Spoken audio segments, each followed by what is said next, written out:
Some folks say a man doesn't forget how to smile all at once. He just sets it down somewhere along the road, and one day realizes he can't remember where he left it.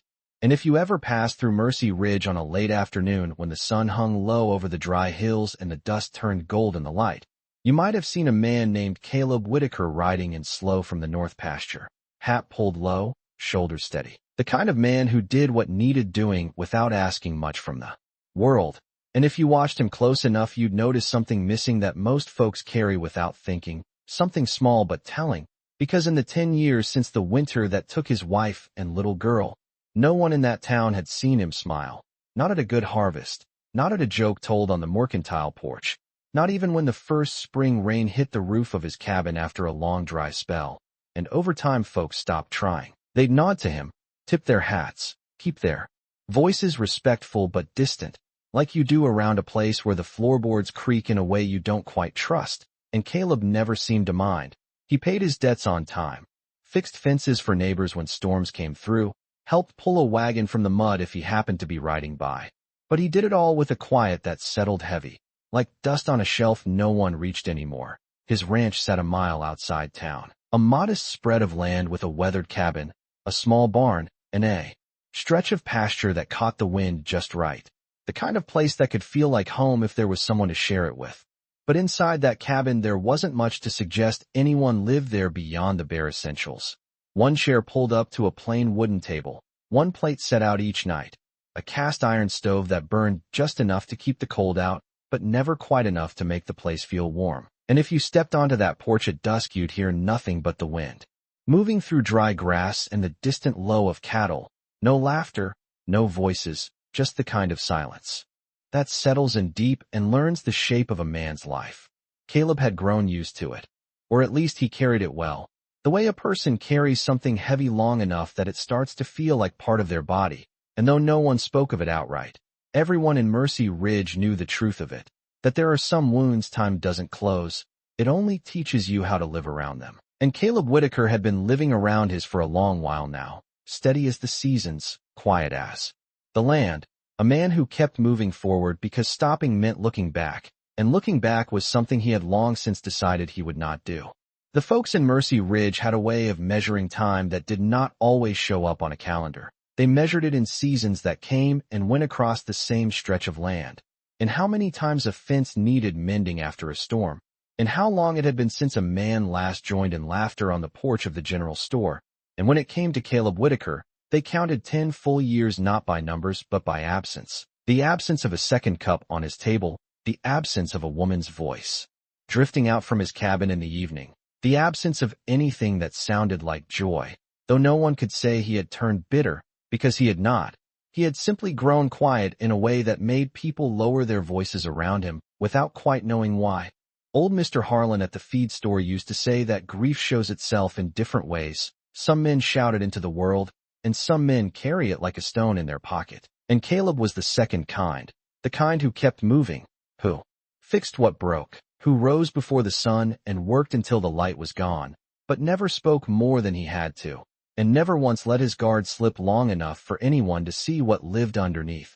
If you rode past his place early in the morning you might catch him at the water trough, sleeves rolled, hands steady as he checked the flow, or out in the pasture moving cattle with quiet precision, the kind of work that does not require words, just patience and a clear sense of direction. And he was good at it, better than most, because the land does not ask questions and it does not expect answers. It only responds to what you give it, and Caleb gave it everything he had, leaving little for anything else. Inside the cabin things were kept in order, but never in comfort. A blanket folded the same way every morning, boots placed side by side near the door, a coffee pot rinsed and set back on the stove without ceremony. And though there was nothing neglected, there was nothing added either. No small touches that make a place feel lived in, no sign that anyone had stayed long enough to leave a mark. Once a year, when the first cold wind came down from the hills, he would take a box from the shelf above the table, open it just long enough to look at what was inside, then close it again and put it back without a word. No one in town had ever seen the contents of that box, but they all understood it held what remained of a life that had ended too soon. And after that day passed, he would return to the same routine, same quiet, Same steady rhythm that kept everything in place and nothing too close. The town respected him for it. Maybe even admired him in a way, because there is something about a man who endures without complaint that earns a certain kind of regard. But there was also a distance that could not be crossed, like standing at the edge of a field and knowing you were not meant to step any farther. And so they let him be. They spoke of him in low voices, nodded when he passed, and carried on with their own lives, never expecting that anything might come along to change the course of his. Because some stories, once they settle into silence, seem like they are meant to stay that way. The stagecoach came into Mercy Ridge just past noon on a day when the wind carried the smell of dry grass and distant rain, the kind of day that made folks pause on the boardwalk and shade their eyes to see who might be arriving. Because in a town like that, arrivals meant stories, and stories meant something might shift, even if only a little. The horses slowed to a tired stop in front of the general store, leather creaking, wheels settling into the dust, and from the back step a woman climbed down with careful footing, one hand steadying herself on the rail, the other holding onto a worn leather valise that looked like it had traveled more miles than most people in that town ever would. Her dress was simple, calico faded from sun and washing, the hem brushed with road dust, her boots practical and scuffed at the toes. Nothing about her called for attention, and yet there was something in the way she stood once her feet met the ground, shoulders straight, chin level, like someone who had learned long ago that standing firm was sometimes all a person had left. Her name was Emma Collins, though no one there knew it yet, and she did not look around with wide eyes or nervous curiosity the way some newcomers did. She took in the street in one quiet sweep, the store, the hitching posts, the few people watching without pretending not to. And then she stepped aside to let the driver unload her single piece of luggage. No extra trunks, no boxes, just that one valise, the measure of a life reduced to what could be carried by hand. Mrs. Calder from the boarding house leaned out from the doorway, wiping her hands on her apron, eyes narrowing just enough to mark the girl as someone passing through or someone staying. And the men near the water trough shifted their stance, not unkindly, just curious in that slow, cautious way that comes from years of seeing folks come and go without leaving much behind. Emma thanked the driver with a small nod, voice low but steady, then reached into her coat pocket and unfolded a letter that had been read enough times to soften at the creases. Her fingers paused there for a moment, resting on the paper like it held more weight than it should. Then she looked toward the store as if that might be the place where answers lived. Inside, the air was cooler, shaded from the sun, carrying the smell of coffee beans and dry goods. The shopkeeper glanced up from behind the counter, taking in the details without staring, and Emma stepped forward, placing the letter down with care, asking, in a voice that did not ask for pity, only direction, if there was a man named Caleb Whitaker in these parts. The name seemed to settle in the room for a second before the shopkeeper nodded once, slow, like he was measuring more than just the question, and said that there was, and that he had a ranch about a mile out past the ridge. He did not ask why she wanted him, and she did not explain. She simply folded the letter again, tucked it back into her pocket, and stepped out into the light, where the dust still hung in the air from the stagecoach wheels. And for a brief moment, she stood there with nowhere immediate to go, no one waiting at the end of the road, only a direction and the quiet resolve to follow it. Then she picked up her valise, adjusted her grip, and started walking toward the edge of town, her steps even, unhurried, like someone who had already made the hardest part of the journey and understood that the rest would come 1 mile at a time. The road out of Mercy Ridge stretched long and pale under the afternoon sun, a narrow ribbon of packed dirt that wound past low brush and open land, and Emma Collins walked it without stopping, the weight of her valise pulling slightly at her arm, but not enough to slow her pace. The wind caught the edge of her dress now and then, carrying dust against the fabric, and somewhere in the distance a fence line creaked, loose wire tapping wood in a slow, uneven rhythm. She had been given a direction, and nothing more, and that seemed to suit her just fine, because there are times when too many instructions feel like doubt, and she did not carry much of that anymore. About half a mile out she passed a stand of cottonwoods where the shade gathered thick and cool, and she paused there just long enough to shift the valise from one hand to the other, her fingers flexing against the worn handle. Then she stepped back into the light and kept going. The land opened wider as she moved farther from town, Fences spaced out, pasture stretching in quiet patience. And then she saw it. A modest cabin set back from the road, weathered boards turned gray by sun and years. A barn off to one side, and a hitching post near the front that held a single horse, head low, reins slack. The place did not announce itself, did not try to be more than it was, and yet it held a kind of stillness that felt deliberate, like everything there had settled into its place and had no intention of moving. Emma slowed her steps as she approached, not out of hesitation, but out of awareness. The way a person does when stepping into a space that belongs to someone else. The porch boards gave a soft creak under her boots as she stepped up. The door stood closed. No smoke rising from the chimney. No sound from inside. Just that same steady quiet she had come to know on the road. She set her valise down by the door and rested her hand on it for a moment, then lifted it again and turned slightly as she heard the faint sound of hooves approaching from behind. Not hurried, not cautious, just steady. Like the rider had no reason to rush and no reason to slow. She turned fully then, standing straight, and watched as Caleb Whitaker came into view along the road, his horse moving at an even pace, dust rising lightly around its hooves. He saw her from a distance and did not change course, did not call out, just kept riding until he reached the fence line, then swung down in one smooth motion, tying the reins without looking away from her.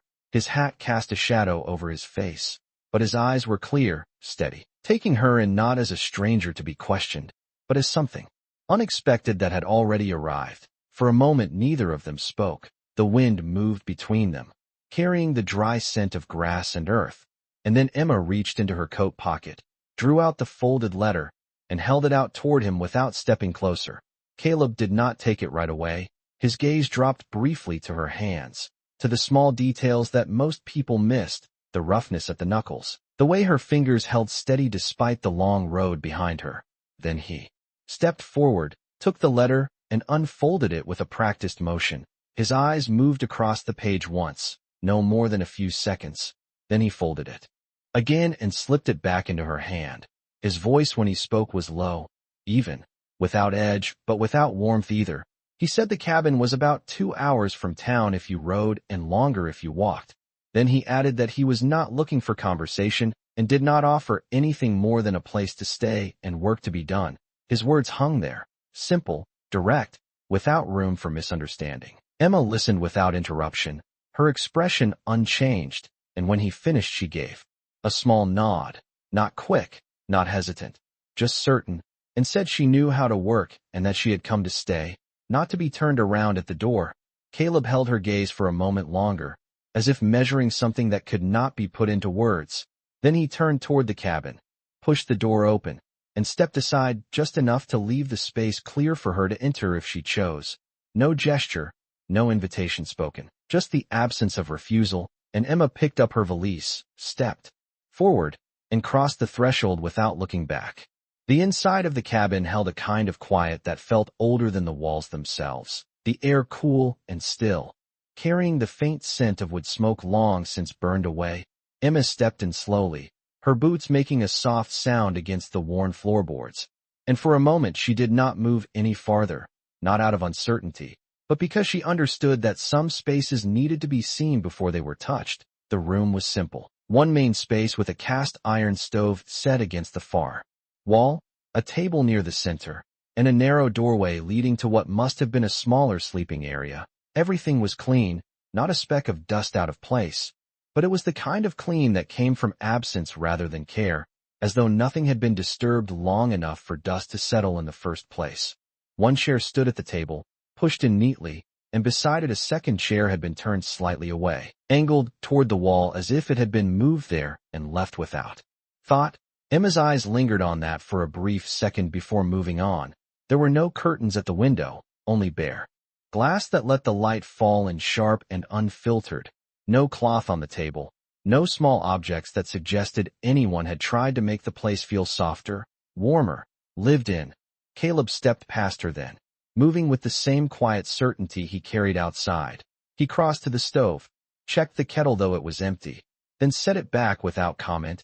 His movements were efficient, practiced, but without any extra motion. Like a man who did only what was necessary and nothing more. He spoke without turning, his voice low and steady, saying that there was water out back at the pump, wood stacked by the barn, and that meals were taken at sundown.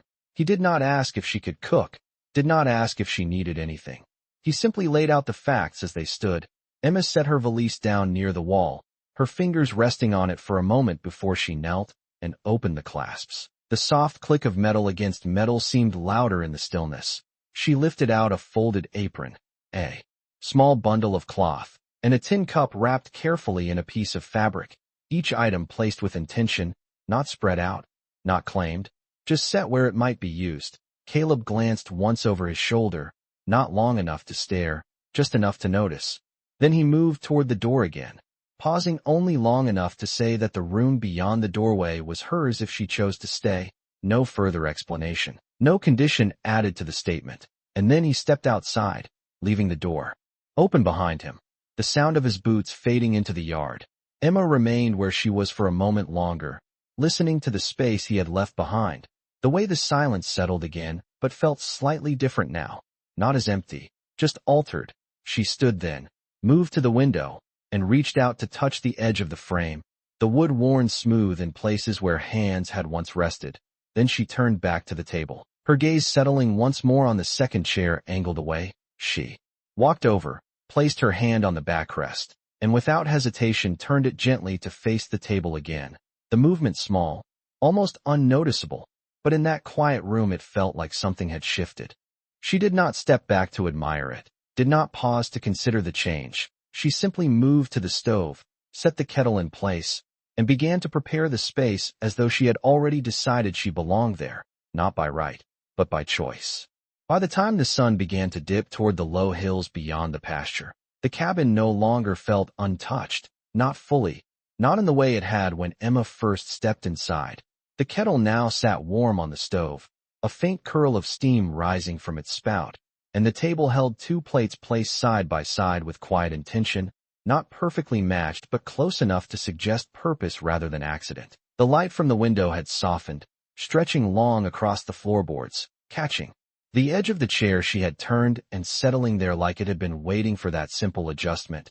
Emma moved through the space without hurry, her steps measured, her hands steady as she worked with what little there was. She had found flour in a tin, beans in a jar, and a small piece of salt pork wrapped in cloth. Not much, but enough to make something warm, something that could fill the room with a different kind of presence, the kind that lingered even after the meal was done.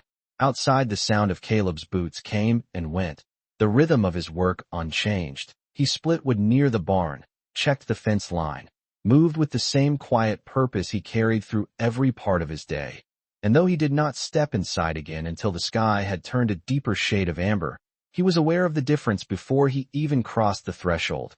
The scent reached him first. Something simple but unmistakable. Beans cooking slow. Coffee strong enough to carry through the evening air. It stopped him for a moment at the door, not in hesitation, but in recognition of something that had not been there for a long while. When he finally stepped in, the room held a kind of warmth that did not come from the stove alone. Emma stood near the table, wiping her hands on the apron she had tied around her waist. She did not look up immediately, did not speak to fill the space. She simply finished what she was doing and then turned, her expression calm, not expectant, not uncertain, just present. Caleb took in the scene in a single glance. The two plates, the chair now facing the table, the kettle set just right, none of it out of place, none of it excessive, just different enough to be noticed. He removed his hat and set it on the peg by the door, his movements slower now, not by much, but enough to suggest that something had shifted in the rhythm he knew so well. He walked to the wash basin, poured water over his hands, the sound of it steady against the quiet.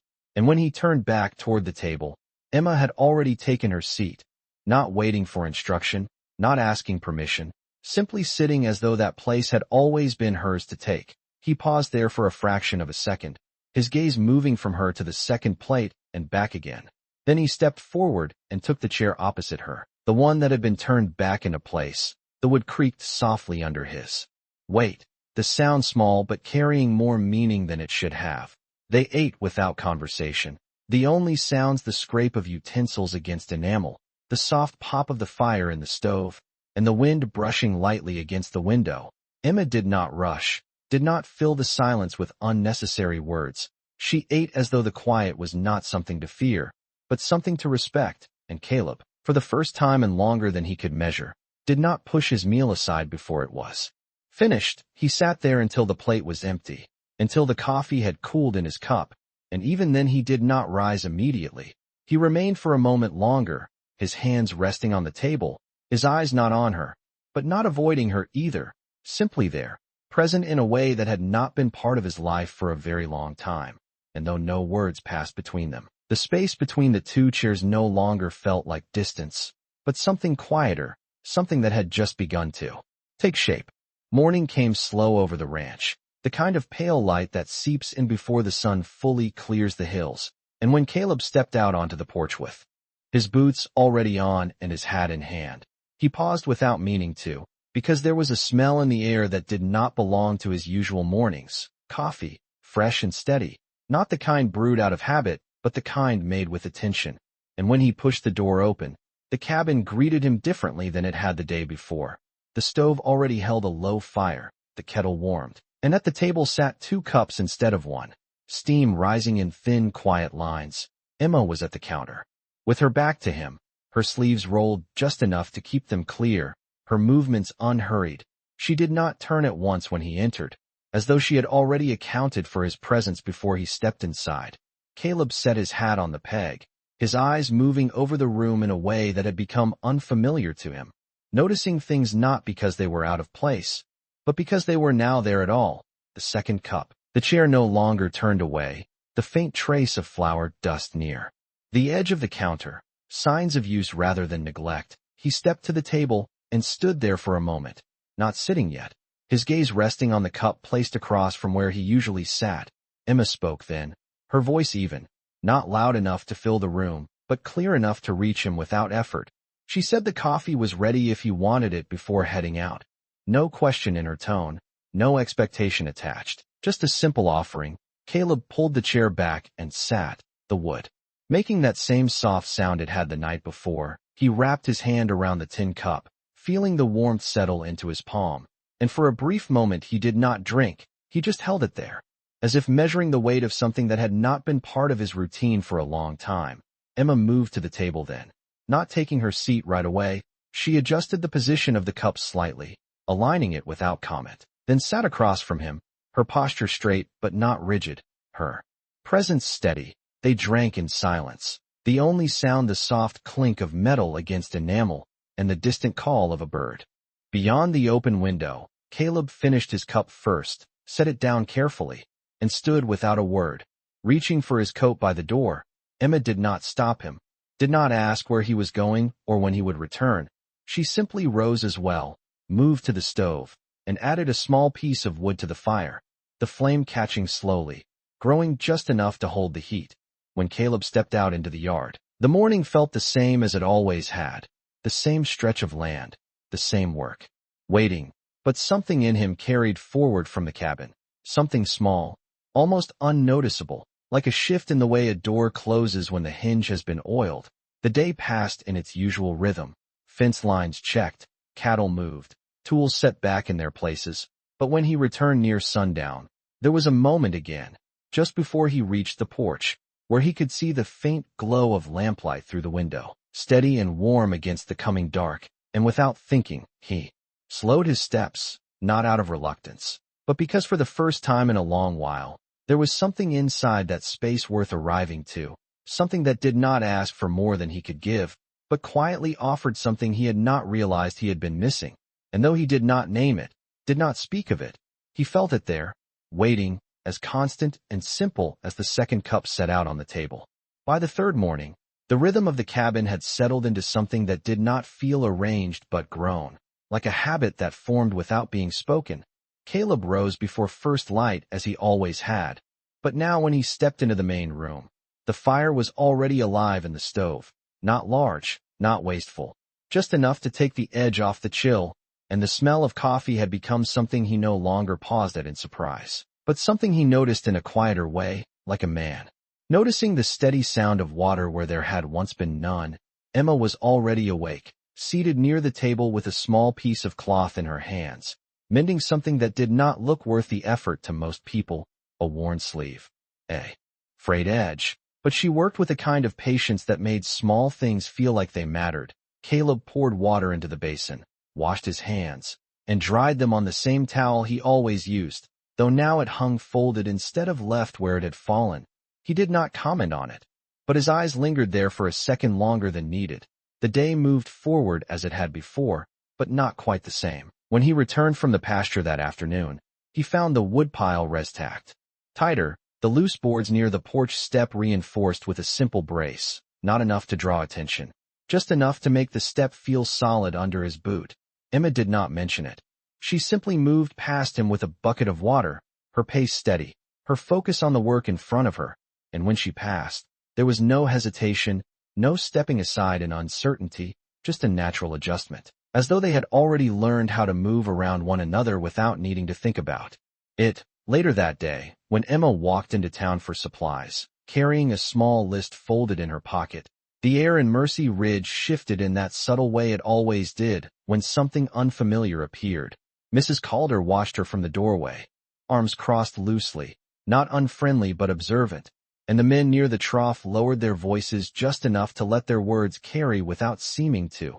One of the women from the store, her hat pinned tight and her voice sharper than needed, asked if she had taken up at Whitaker's place, not with curiosity, but with the kind of tone that measured decisions from a distance. Emma answered simply, said she had, and that there was work to be done, nothing more, no explanation, no defense, and that seemed to settle something in the air, not approval, not disapproval, just acknowledgement. When she returned to the ranch with a sack of flour and a small bundle of cloth tied with string, Caleb was repairing a section of fence near the edge of the property. He looked up once as she approached, his gaze steady, not questioning, and she gave a small nod in return before continuing toward the cabin. That evening, supper was set as it had been each night since her arrival. 2 plates, 2 cups, the quiet between them no longer heavy but something closer to understood, and as they sat there, the light from the lamp casting a soft circle across the table, Caleb found himself noticing something he had not paid attention to before. The way Emma did not rush through the meal, the way she set her utensils down between bites, the way she waited for the coffee to cool just enough before taking a sip, small things, but steady, consistent, like the rest of her. And when he finished eating, he did not stand right away. He remained there for a moment, his hand resting near the edge of the table, his eyes not fixed on anything in particular, just present in a way that had not come easily before. Outside, the wind moved across the pasture as it always had, but inside, something quieter had begun to take root, something that did not demand attention, did not ask to be named, only to be allowed to stay. It happened on a late afternoon when the air carried that quiet weight that comes before the first hint of colder days, the kind of stillness that settles over the land and makes every small sound feel clearer than it should. Emma had finished her work inside earlier than usual and stepped out toward the back of the cabin where the shed stood, a small structure set just far enough from the main house to be forgotten if no one had reason to go there. She had noticed it before in passing, the door slightly uneven on its hinges, the wood worn but not broken, and something about it had lingered in her mind without explanation, not curiosity exactly, but a sense that it held a part of the space she had not yet seen. She moved toward it with the same quiet intention she brought to everything, her steps steady, her hand reaching out to push the door open just enough to slip inside. The light there was dimmer, filtered through a small gap near the roof, dust floating in thin lines where the sunlight reached. The air held a different kind of stillness, not empty, but preserved, as though nothing inside had been moved for a very long time. Her eyes adjusted slowly, taking in the shapes around her, a few old tools set against the wall, a wooden crate near the corner, and then something smaller, tucked just behind it, something that did not belong to the rest of the space. She stepped closer, not hurried, not hesitant, just careful, and when she reached it, she paused, her hand resting lightly on the edge of the crate as she looked down. It was a small cradle, simple in design, the wood smooth in places where it had once been touched often, a folded blanket resting inside, the fabric worn thin but kept clean, as though it had Been placed there and left with purpose, not forgotten, just set aside. Emma did not reach for it right away. She stood there for a moment, letting the quiet speak in the way it does when no words are needed. The space felt different now, not just a shed, but a place that held something that had not been spoken, something that had been carried without being seen. She stepped back then, her hand dropping from the crate, her gaze lingering only a second longer before she turned and moved toward the door again, not closing it behind her completely, just enough to leave it as she had found it. When she stepped back into the open air, the light felt sharper, the sounds of the ranch returning in slow pieces, the distant shift of cattle, the soft creak of the fence line, and then the sound of boots behind her, steady, familiar. Caleb stood a few yards away, not close enough to startle, not far enough to miss what had been done. His eyes moved from the shed door to her face, not accusing, not questioning, just aware. The space between them held a different kind of silence now, one that carried weight without pressure. Emma did not explain, did not offer words to fill what had been uncovered. She simply met his gaze for a moment, then lowered her eyes slightly in acknowledgement. Not apology, not regret, just recognition of something shared without permission. Caleb looked at the shed once more, then back at her, his jaw tightening just enough to be seen, his hand shifting at his side as though reaching for something that was not there. And for a moment it seemed as though he might speak, but no words came.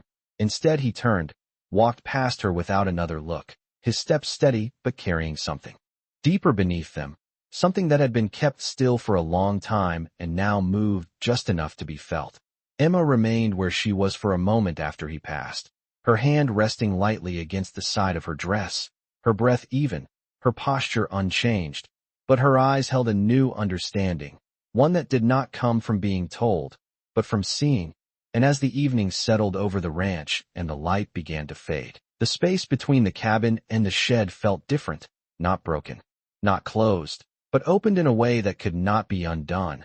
The kind of opening that does not ask what comes next, only that something has begun.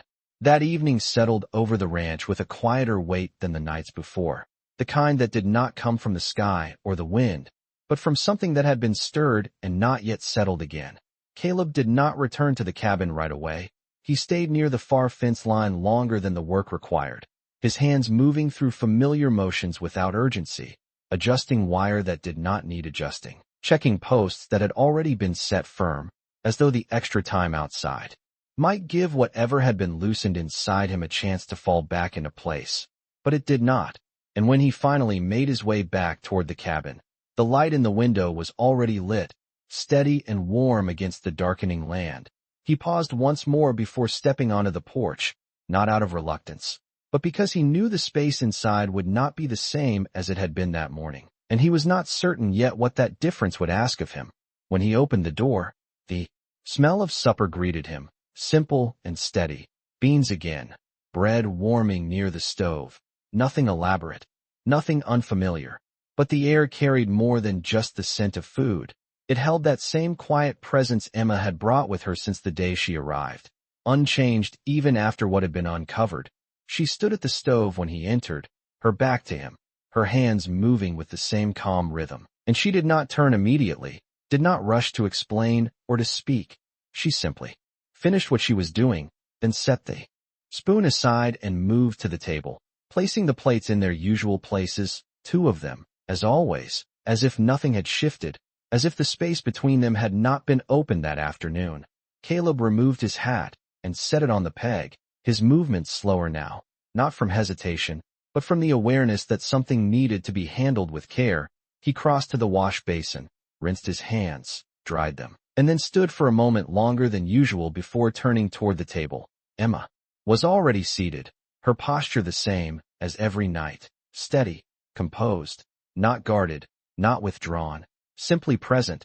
He took his seat across from her, the chair creaking softly under his weight, and for a time they ate in silence, the familiar sounds filling the room, the soft scrape of utensils, the quiet shift of the fire. But beneath it all there was something else, something unspoken that moved between them without demand. Emma did not look toward the shed, did not refer to it in any way, and Caleb did not ask what she had seen. But the absence of words did not mean the moment had passed. It lingered there, Not pressing, not fading, just present, like a door that had been opened and left that way. Halfway through the meal, Emma set her fork down for a moment, her gaze resting not on him, but on the edge of the table, and when she spoke, her voice was low, steady. She said that the blanket in the shed would not hold up through winter if left as it was, that the stitching along one side had worn thin. Her words were simple, practical, not an intrusion, not an apology, just an observation offered without weight. Caleb did not respond at once.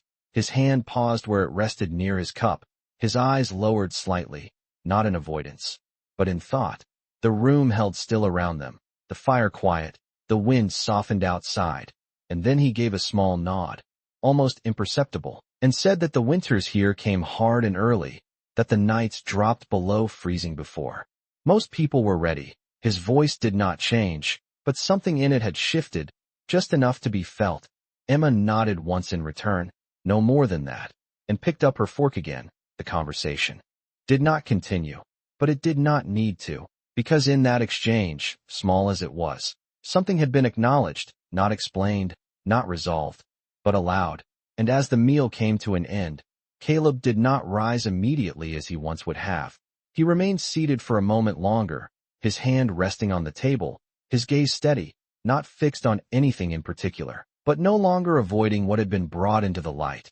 And when he finally stood, he did not turn away from the room as quickly as before. He moved slower, more deliberate, as though he understood that whatever had been opened could not be closed by silence alone.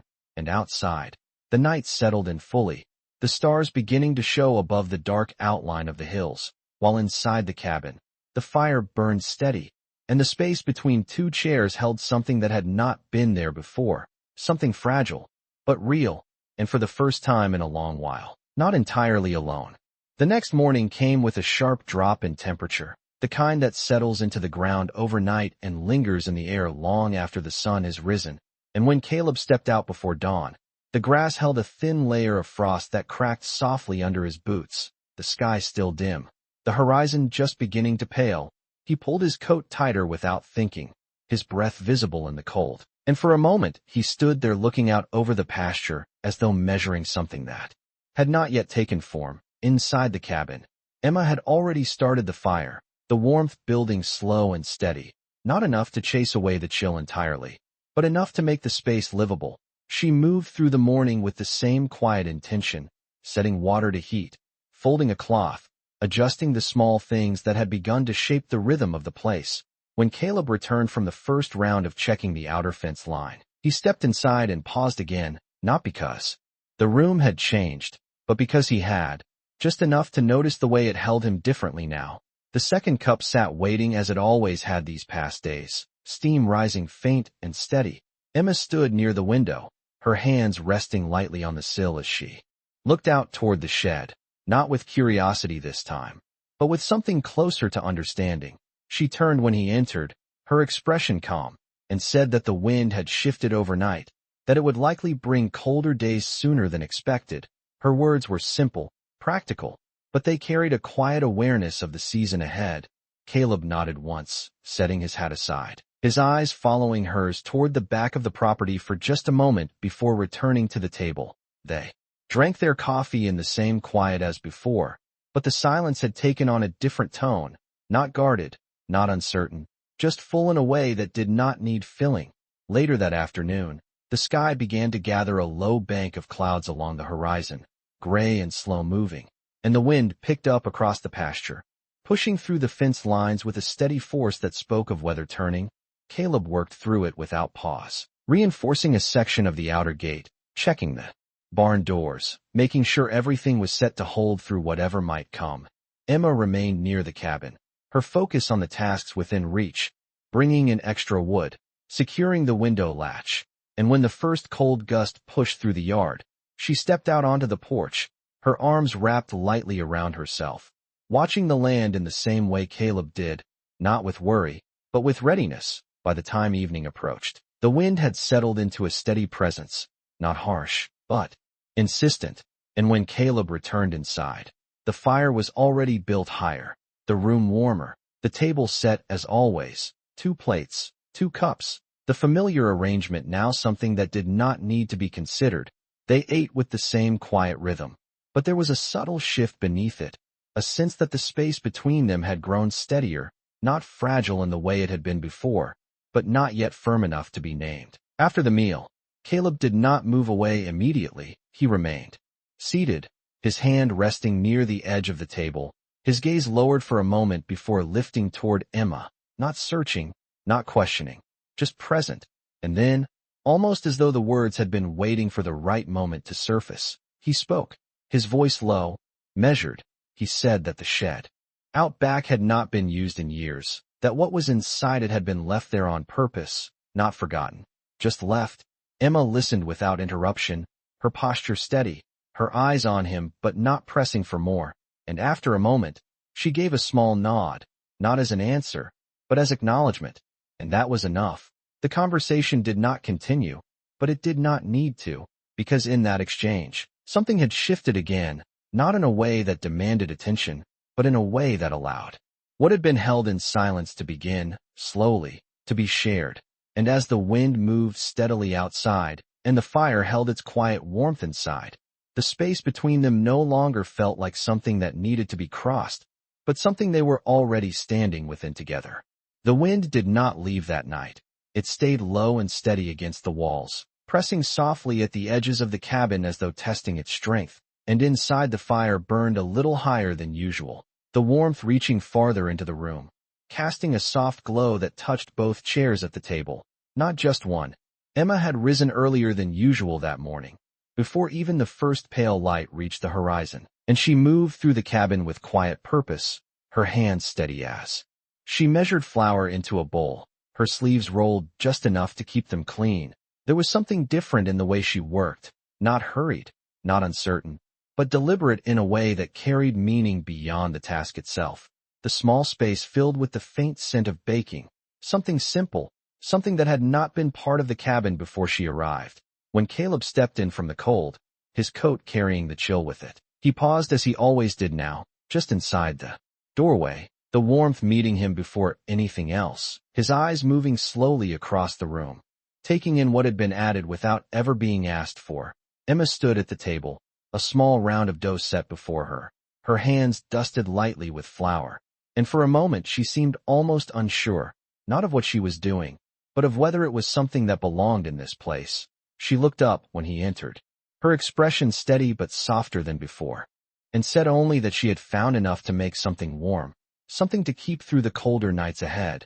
Caleb removed his hat, set it aside, and moved closer, his gaze resting not on her face, but on the small shape on the table, the dough slightly uneven, the edges not quite smooth, the kind of thing made by hand without perfection, and something in that imperfection held his attention longer than expected. Emma placed it carefully near the stove, watching the heat take to it slowly. And then she stepped back, her hands folding loosely in front of her as though waiting without knowing what she was waiting for.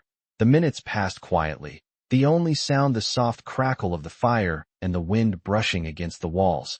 And when the scent began to rise, warm and simple, filling the room in a way that felt almost unfamiliar, Caleb exhaled slowly, not a sigh, not relief, just something that had been held a long time easing without notice. Emma moved to lift the pan, her hands steady but not without a trace of caution, and as she set it down on the table, the edge caught slightly, tilting just enough to shift the small loaf from its place. Flour dust rose faintly into the air, settling against her sleeve, against her cheek, leaving a pale mark she did not notice. She looked down at it then, the uneven shape, the slight break along one side, and for the first time since she had arrived, there was something like uncertainty in her posture, not fear, not doubt, just the quiet recognition that not everything could be made right on the first attempt. Caleb stepped closer then, his boots soft against the floor, his eyes moving from the loaf to her face, to the small trace of flour resting just along her cheekbone. And something in that moment shifted, not sharply, not suddenly, but in a way that could not be undone. His mouth moved before he could stop it, not into words at first, but into something smaller, something quieter, a curve at the corner that had not been there in years, not forced, not practiced, just present. Emma looked up then, catching that small change before it faded, And though it lasted only a moment, it was enough to carry more meaning than anything spoken before. Caleb let out a breath that carried with it something lighter than he had felt in a long while, and said quietly that it would hold through winter just fine, his voice steady but no longer entirely untouched. Emma did not respond right away. She simply nodded once, her gaze steady, and in that simple exchange, something settled into place between them, not finished, not complete, but real in a way that neither of them needed to question. Outside, the wind continued its slow, steady movement across the land. But inside the cabin, something else had taken root, something warmer, something that did not push against the walls, but filled the space within them instead. Winter did not arrive all at once in Mercy Ridge. It came in quiet pieces, a sharper wind one morning, a longer shadow in the afternoon, a frost that lingered past sunrise instead of melting away, and over the days that followed, the land around Caleb Whitaker's ranch settled into that slower rhythm that comes when the cold begins to take hold. But inside the cabin, the changes were not measured by the weather. They were measured by something smaller, something steadier, the fire that never quite went out anymore. The second cup that was no longer set with intention but simply expected, the chair that stayed in place without needing to be turned again. Emma moved through the space as she always had, quiet, deliberate, her presence no longer something new, but something woven into the shape of each day, and Caleb, without ever marking the moment it happened, had begun to move in response, not out of habit, but out of awareness. He left extra wood stacked closer to the door before. The cold set in, not because he had been asked, but because he knew it would be needed. He paused longer at the table after meals, not because there was something to say, but because leaving no longer felt necessary. And when he stepped out into the yard at dawn, there was a part of him that already knew what waited when he came back. The town noticed, though no one spoke of it directly. They saw him ride in with a steadier pace, saw the way he no longer kept to the edges when he stopped at the store, saw the way his gaze lifted just slightly when spoken to. Not fully open, not changed in any grand way, but different enough to be felt. And when Emma walked beside him one afternoon, her steps even, her presence quiet as always, the distance that once followed him did not close entirely, but it softened, as though something about her made it easier for others to step closer without knowing why. One evening, as the sky turned that deep blue that comes just before night settles in, Caleb stood at the edge of the porch, his hands resting lightly against the railing, his gaze stretching out across the land that had held him through every season.